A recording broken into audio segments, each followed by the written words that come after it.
Welcome to Naked News in Brief, brought to you daily by Naked News. I'm Catherine Curtis. And I'm Victoria Sinclair. Here's what's making headlines.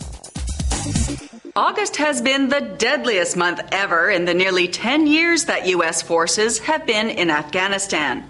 So far, 66 American service people have been killed in action. Almost half of those casualties are a result of a Chinook helicopter being shot down by Taliban insurgents. That claimed the lives of 30 Americans, mostly Navy SEALs. Tensions remain high in Libya as the leader of the interim government accuses neighboring Algeria of harboring Muammar Gaddafi's family. Algeria's foreign ministry says that Gaddafi's wife and 3 of his children safely crossed the border. Libya's interim government says this equates to an act of aggression and is warning Algeria not to shelter the Gaddafi family.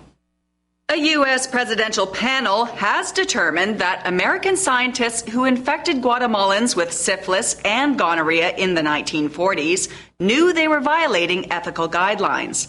Hundreds of prisoners, psychiatric patients, and sex workers were given the diseases without their knowledge as part of a large-scale experiment to study the effects of penicillin.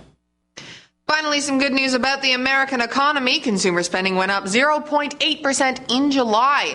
Analysts attribute the jump to a rise in car sales.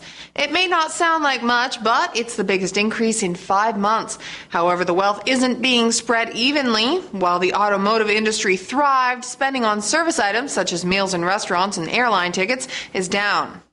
Hurricane Irene may be behind us, but storm season is still going strong. Tropical storm Katia has formed over the Atlantic Ocean on Tuesday, becoming the 11th named storm of the year. The storm's potential threat to the U.S. East Coast has yet to be determined, but Katia is expected to become a Category 2 hurricane by the weekend. LA's multi-billion-dollar porn industry has been temporarily shut down because of an HIV scare. Since a performer tested positive for HIV, all productions have been halted. Now, many stars are submitting to tests to help ensure no one else is at risk of contracting the disease.